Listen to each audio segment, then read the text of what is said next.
ఎవరి జీవితం? నెహెమ్యా జీవితము ఎంతో శ్రేష్టమైంది.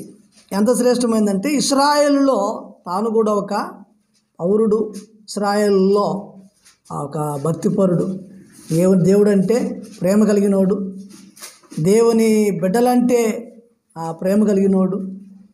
ఆయన ప్రేమ ఎలా ఉందో మనం ఈ వాక్య భాగంలో మనం వినాలి. నెహెమ్యా గ్రంథం 1వ అధ్యాయంలో ఉన్నటువంటి సంగతులు మనం గమనిద్దాం. 3వ వచనం మనం గమనిస్తే, వారు చెరపట్టబడిన వారిలో శేషించిన వారు ఆ దేశంలో బహుగా శ్రమను నిందను పొందుచున్నారు. మరియు యెరూషలేము యొక్క ప్రాకారము పడదోయబడినది, దాని గుమ్మములను అగ్ని చేత కాల్చబడినవని నాతో చెప్పిరి. ఈ మాటలు వినినప్పుడు నేను కూర్చుండి ఏడ్చి కొన్ని దినములు దుఃఖముతో ఉపవాసం ఉండి ఆకాశమందుల దేవుని ఎదుట విజ్ఞాపన చేసి తిని. ఎట్లనగా, ఆకాశమందున్న దేవా యెహోవా, భయంకరుడు అయిన గొప్ప దేవా, నిన్ను ప్రేమించి నీ ఆజ్ఞలను అనుసరించి నడుచుకుని వారి కటాక్షించి వారితో నిబంధన స్థిరపరచువాడా, నీవు చెవియొగ్గి నీ నేత్రములు తెరచి నీ సన్నిధిని దివారాత్రము నీ దాసులైన ఇశ్రాయేలు పక్షముగా నేను చేయు ప్రార్థన అంగీకరించుము. ఇక్కడ ఏమని ప్రార్థన చేస్తున్నాడంటే, ఈ నెహెమ్యా ఆర్తహషస్త రాజు యొక్క ఆస్థానంలో గిన్నె అందించేవాడుగా పనిచేస్తున్నాడు. రాజు కింద గిన్నె అందించేటువంటి ఒక ఉద్యోగం. అయితే ఈయన దేవుని బిడ్డగా ఉండి, దేవుని యొక్క దాసుడుగా ఉండి, దేవుని బిడ్డల ఎడల యెరూషలేము పట్ల, ఆయన యందు భయభక్తులు కలిగిన వాళ్ళ పట్ల ఎంతో ప్రేమ కలిగిన వాడుగా బతుకుతున్నాడు. అయితే ఆ బబులోను చెరకు పట్టబడిన, ఆ అష్షూరు చెరకు పట్టబడిన అనేక మంది యూదులు, వాళ్ళు శేషించిన వారిలో కొందరు ఆ ఆస్థానానికి వచ్చినప్పుడు వాళ్ళని అడిగాడంట, అయ్యా మన యూదులంతా ఎలా ఉన్నారు, మన దేశం ఎలా ఉంది అని అడిగితే వాళ్ళు చెప్పారు, ఇంకేం యూదులు, అందరూ చెరపట్టబడిపోయారు కదా, ఆ మిగిలిన వాళ్ళు కూడా ఎలా ఉన్నారంటే బాధల్లో, కష్టాల్లో, దుఃఖాల్లో ఉన్నారు. ఎందుకంటే మన రాజ్యం అంతా కూడా కూలదై పడిపోయింది. మన దేశం చుట్టూ ఉన్నటువంటి ప్రాకారము, పారిగోళ్ళు మొత్తం పడగొట్టేశారు. ఇళ్ళని కూడా చెత్తకుప్ప అయిపోయింది, మొత్తం ఇళ్ళు తగలబడిపోయినాయి. దేవుని మందిరం కూడా కాలిపోయింది. ఇటువంటి పరిస్థితుల్లో మరి ఏం చేసేది లేక ఇశ్రాయేలు ప్రజలంతా కూడా బాధపడతా ఉన్నారు అనే వర్తమానం విన్నాడు ఈ యొక్క నెహెమ్యా. విన్న తర్వాత ఆయన ఎంతో బాధ కలిగి, చూడండి, మందిరానికి రావలేదంటే దేవుని బిడ్డలమైన మనకేం కలగాలంటే బాధ కలగాలంట. అలాంటి వాళ్ళు ఎందుకు రాలేకపోతున్నారు, ఎందుకు ఉపవాస ప్రార్థనలో వాళ్ళు పాలుపంపులు పొందలేకపోతున్నారు, ఎందుకు కుటుంబాల కొరకు, సంఘాల కొరకు, నశించిపోతున్న బిడ్డల కొరకు వాళ్ళు ఎందుకు మొరపెట్టలేకపోతున్నారు, ఎందుకు దూరంగా బతుకుతున్నారని సంఘానికి వచ్చేటువంటి బిడ్డలు బాధపడాలంట. బాధపడి కన్నీరు గార్చి వారి కొరకై ప్రార్థన చేయాలంట. నెహెమ్యా ఏం చేశాడు చూడండి, పాడైపోయిన తన పురాన్ని కట్టాలని, పాడైపోయిన ఆ పురం చుట్టూ ఉన్న ఆ గోడను కట్టాలని ఎంతో ఆతృత కలిగిన వాడై ఏం చేశాడంట, ప్రార్థన చేయడం మొదలుపెట్టాడంట. ఎలా ప్రార్థన చేశాడంట, ఉపవాసాలుండి ప్రార్థన చేశాడంట. అయ్యా మా ఊరు కట్టబడాలయ్యా, మా ఊరిలో ఉన్న ప్రతి గుమ్మము నిలబడాలయ్యా, ఆ ఊరు చుట్టూ రక్షణ కోట కూడా కట్టబడాలయ్యా, ఒకప్పుడు పేరు ప్రఖ్యాతలు పొందినటువంటి దేశం అయ్యా, మా పితరులందరూ కూడా నేను ఆరాధించిన వాళ్ళయ్యా, ఈరోజు ఒక్క ఇల్లు కూడా లేకుండా పోయిందయ్యా, శత్రువులు వచ్చి కూల్ చేశారు, నాశనం చేసేసారు. ఎలాగైనా సరే నీవే ఆ రాజ్యాన్ని కొట్టయ్యా, నా బిడ్డలందరికీ నీవే ఒక ఆధారం చూపించయ్యా అని ప్రార్థన చేశాడంట నెహెమ్యా. ప్రార్థన చేసి ఉపవాసాలుండి దిగులు పడుతున్నప్పుడు రాజు గమనించి ఏమయ్యా నెహెమ్యా, ఎందుకంటే రోజు గిన్నె అందించేవాడు కదా ఆయన, ఏమయ్యా నెహెమ్యా ఏం తగ్గిపోయావో, ఏమో నీ ముఖంలో ఆ తేజస్సు లేదే, ఏమో నీ ముఖం వికారం అయిపోయింది, ఎందుకు అలా అయిపోయావు, ఏదో చెప్పమని అడిగినప్పుడు అంతకుముందు ఈయన ఏం చేసినాడు, ఇక్కడ గొప్ప ప్రార్థన చేసినాడు. ఎంత గొప్ప ప్రార్థన చేశాడంటే ఆయన అంటున్నాడు, ఆకాశమందున్న దేవా, సర్వశరీరులకు ఆధారభూతుడైన గొప్ప దేవా, ఇశ్రాయేలు పక్షముగా యుద్ధం చేసేటువంటి గొప్ప దేవుడా, నీ బిడ్డలందరూ పడుతున్న బాధ, నీ బిడ్డలందరూ పడుతున్న కన్నీరు నువ్వు చూసి ఎవరైతే నీ వైపు తిరుగుతున్నారో వాళ్ళతో నిబంధన చేసుకునేవాడా, ఇప్పుడు నేను నీ బిడ్డల పక్షంగా ప్రార్థన చేస్తున్నాను. ఇప్పుడు నేను నీ బిడ్డల పక్షంగా ప్రార్థన చేస్తున్నాను. ఏమని ప్రార్థన చేస్తున్నాను? ఆయన రాశాడు, చూడండి ఎంత చక్కగా రాశాడు ఆయన. ఏమని ప్రార్థన చేస్తున్నాడంట? ఎట్లా అనగా, ఆకాశముందున్న దేవా యెహోవా, భయంకరమైన గొప్ప దేవా, నిన్ను ప్రేమించి నీ ఆజ్ఞలను అనుసరించి నడుచు వారిని కటాక్షించి వారితో నిబంధన స్థిరపరచువాడా, నీవు చెవి ఎగ్గి నీ నేత్రములు తెరిచి నీ సన్నిధిని దివారాత్రములు నీ దాసులైన ఇశ్రాయేలు పక్షముగా నేను చేయు ప్రార్థన అంగీకరించయ్యా అని అంటున్నాడు. అంత మాత్రమే కాదు, ఏమంటున్నాడు చూసారా? నీకు విరోధముగా పాపము చేసిన ఇశ్రాయేలు కుమారుల దోషమును నేను ఒప్పుకొనుచున్నాను. ఏమంటున్నాడు తెలుసా? వీళ్ళు ఇలా పాడిపోవటానికి కారణం ఏంటి? ఇలా వీళ్ళ యొక్క ఇళ్ళు, వీళ్ళ యొక్క పాకారం అంతా పడిపోవటానికి కారణం ఏంటి? ఇశ్రాయేలు ప్రజలందరూ దోషం చేశారు, తప్పులు చేశారు. అందుకే వాళ్ళ జీవితాల్లో ఈ యొక్క కష్టం వచ్చింది. అందుకే వాళ్ళకి రోగాలు వచ్చాయి. అందుకే వాళ్ళు ఈ రోజున ఆకలి దప్పులతో బాధపడుతున్నారు. ఉండటానికి నివాసం లేకుండా, రక్షణ లేకుండా బాధపడుతున్నారు.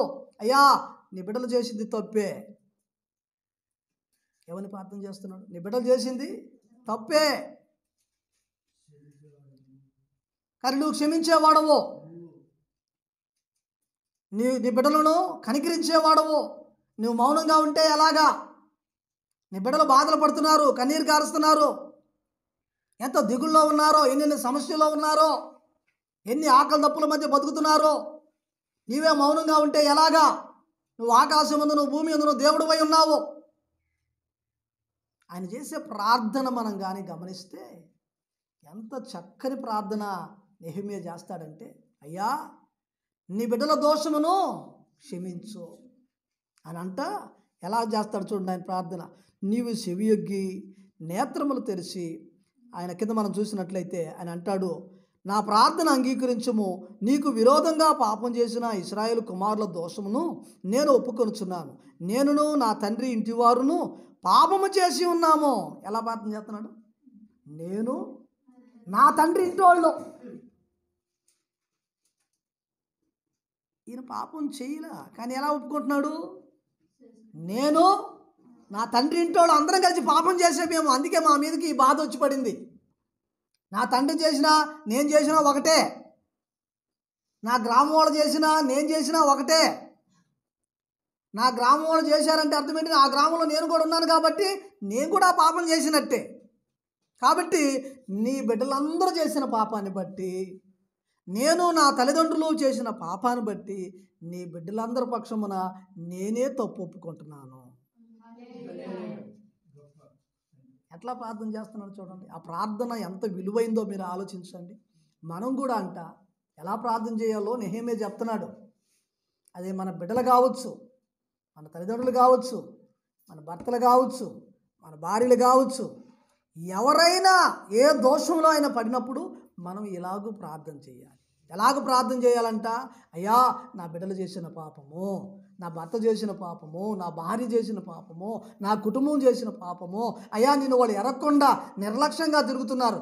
ప్రార్థన అంటే భయం లేదు, విశ్వాసం అంటే భయం లేదు, ఉపవాసం అంటే భయం లేదు, ఇష్టానుసారంగా తిరుగుతున్నారు. అయ్యా నీ కోపం వాళ్ళ మీద రగులించుకోకుండా నీ బిడ్డల పక్షమన నేను ఒప్పుకుంటున్నాను, ఆ తప్పులని నేను ఒప్పుకుంటున్నాను, క్షమించయ్యా, నీ కోపం వారి మీద రగిలించబాకు, నీ ఉగ్రత వారి మీద పంపబాకు అని తన జనుల పక్షమున ప్రాధేయపడుతున్నాడు నెహెమ్యా. దేవుని బిడ్డలారా, మనము కూడా మన బిడ్డల పక్షముగా, మన కుటుంబ పక్షముగా ప్రతిదినము దేవునికి మనము పాపములు ఒప్పుకునే వారమై ఉండాలి. మనము మన కుటుంబ పక్షముగా ప్రార్థన చేసే వారమై ఉండాలి. ఒక కుటుంబంలో ఒకరు ప్రార్థన చేసేవాళ్ళు ఉంటే ఒకరు ప్రార్థన చేయరు, ఒకరు దేవుని దగ్గరికి వస్తుంటే ఒకరు దేవుని దగ్గరికి రారు, ఒకరు మంచి సాక్ష్యం కలిగి బతుకుతుంటే ఇంకొకరు సాక్ష్యం లేకుండా బతుకుతూ ఉంటారు.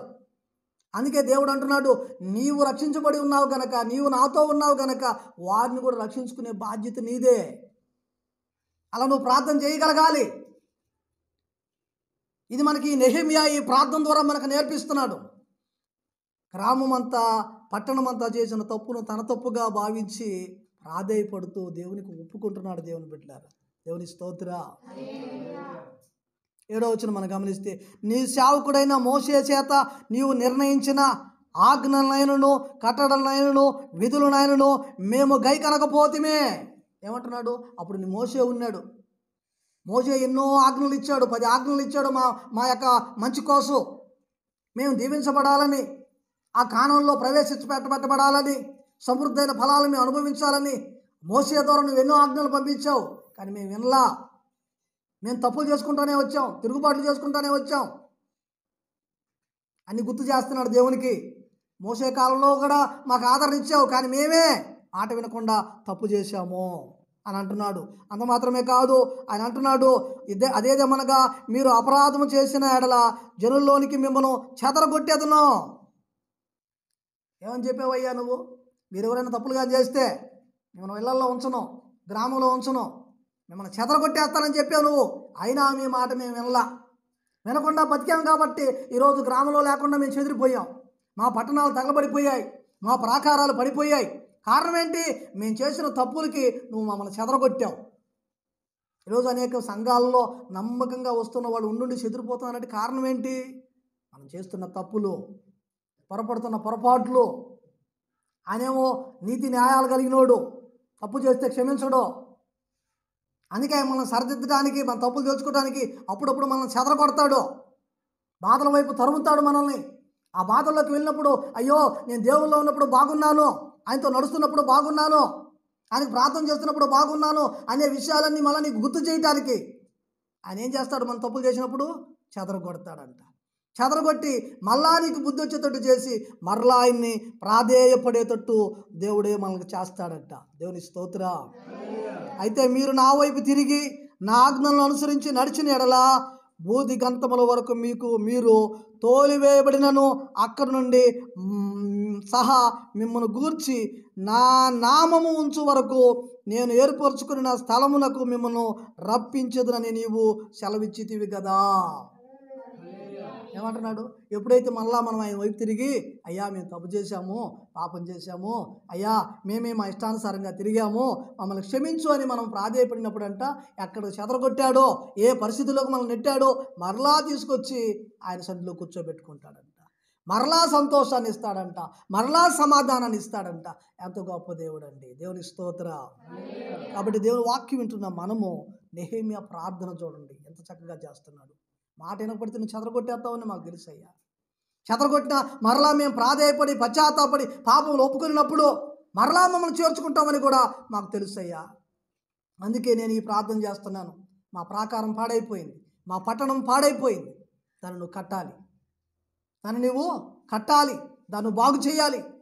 అది నా ఇల్లు కూడా పాడైపోయింది, నా కుటుంబం కూడా పాడైపోయింది, నా బిడ్డలు కూడా పాడైపోయారు, దాన్ని నువ్వు మరలా కట్టాలి, నువ్వు కట్టగలవు, నేను అడుగుతున్నానయ్యా నాకు సహాయం చేయి అని చెప్పి చాలా శ్రేష్టమైన ప్రార్థన ఈ నెహెమ్యా చేస్తున్నాడు. యెహోవా చెవియొగ్గి నీ దాసునైన నా మొరను, నీ నామమును భయభక్తులతో ఘనపరచుట యందు ఆనందించు, నీ దాసుల మొరను ఆలకించి ఈ దినమందు నీ దాసుని ఆలోచన సఫలపరచి ఈ మనుష్యుడు నా యందు దయచూపునట్లు నా అనుగ్రహింపమని నిన్ను బతిమాలుకొనుచున్నాను.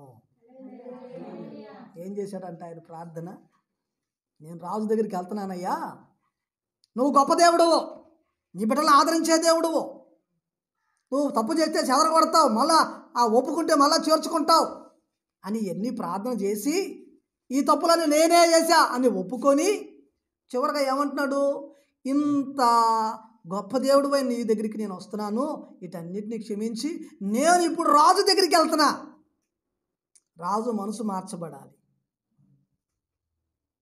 ఎలా మనసు మార్చబడాలంటే, ఎందుకు నువ్వు బాధపడుతున్నావు, నీకేం కావాలో నాకు చెప్పు, నేను చేస్తానని రాజు నోటి నుంచి రావాలి. ఆ రాజు యొక్క మనసు నీవే మార్చాలి. ఎందుకంటే అది చిన్న పని కాదు. ఒక ఊరు పట్టణం కట్టడం అంటే చిన్న పని కాదు. ఆ ఊరు చుట్టూ గోడ కట్టడం అంటే చిన్న పని కాదు. మరి ఇంత ఖర్చుకి రాజు అవకాశం ఇవ్వాలి, ఆయన హృదయం మార్చబడాలి. పైగా రాజు దేవుని నమ్మినోడు కాదు. ఎలా చేయాలా?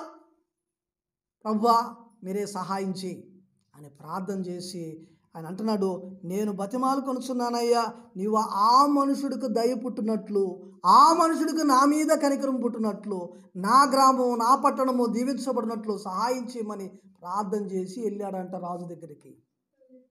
రాజు ఏమన్నాడు, ఎందుకు నెహెమ్యా బాధలో ఉన్న ముందు నీ అవసరం ఏంటో చెప్పు అన్నప్పుడు, అయ్యా నా ప్రజలు పాడైపోయారయ్యా, తినటానికి ఆహారం లేదయ్యా, కట్టుకోవటానికి బట్టలు లేవయ్యా, అయ్యా అదిగో ఇల్లు లేవయ్యా, ప్రాకారం లేదయ్యా అని చెప్పి అడిగినప్పుడు, నీ మంచితనాన్ని బట్టి నీవు దేవుని యందు భయభక్తులు కలిగిన వాడవని నాకు అర్థమైంది, నీలాంటి వాడికి సహాయం చేయటం నాకు కూడా మేలే అని చెప్పి రాజు ఏం చేశాడు తెలుసా, వెళ్ళు నీ పట్టణానికి కావాల్సినటువంటి సామాగ్రి, నీ పట్టణానికి కావాల్సినటువంటి వస్తువులు, ఈ పట్టణానికి కావాల్సినటువంటి అన్నిటినీ ఎక్కడెక్కడ ఎవరెవరికి ఏవేవి పరామర్శించాలో, ఎవరెవరికి ఏ తాకిదులు ఇవ్వాలో నేను ఇచ్చేస్తాను, వెళ్ళి సంతోషంగా వెళ్ళి కట్టుకొని ఈ కట్టిగా అంత పట్టణం నిర్మించుకున్న తర్వాత వచ్చి మరలా నాకు కనపడమని చెప్పాడు.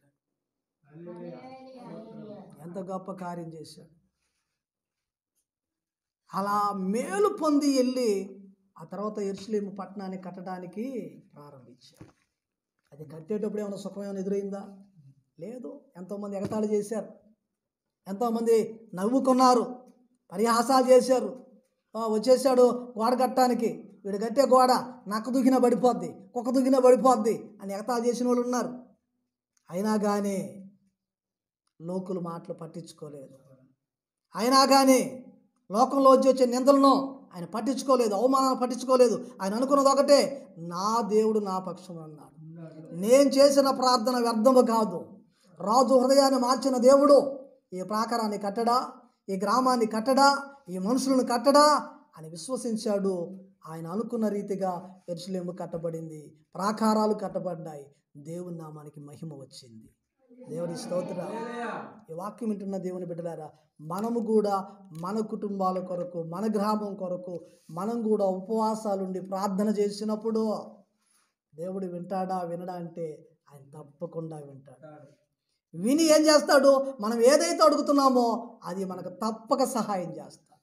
ఏ మనుషులైతే మారాలో ఆ మనుషులను మార్పు చేస్తాడు, ఏ పరిస్థితులై మారాలో ఆ పరిస్థితులను మార్పు చేస్తాడు. ఇదంతా కూడా దేవునిలో ఉంది అని అంటే మనం చేసే ఉపవాస ప్రార్థన, కన్నీటి ప్రార్థన, దుఃఖముతో ఆయన ప్రార్థించాడంట. సొంత అన్నదమ్ములనే పట్టించుకోం మనం, సొంత అక్కజల్లునే పట్టించుకోం మనం. కానీ ఆ నెహెమ్యా చూడు, తన గ్రామం బాగుపడాలని, తన ప్రజలు బాగుపడాలని ఎంత ప్రేమ కలిగిన ఆ ప్రేమతో ప్రార్థన చేశాడు. అందుకే ఆ మంచి ప్రేమను దేవుడు కూడా కాదనలా, ఆ మంచి ప్రేమను ఆయన కూడా కాదనలా. తన బిడ్డలు బాగుండాలని, తన కుటుంబాలు బాగుండాలని, ఆ రాజ్యం బాగుండాలని కోరుకున్నాడు. అందుకే దేవుడు నెహెమ్యాని హెచ్చింపజేశాడు. దేవుని స్తోత్రం కలుగునుగాక. హల్లెలూయా. కాబట్టి దేవుని బిడ్డలారా, మనం కూడా ఎలా ఉండాలి? మంచి ప్రేమ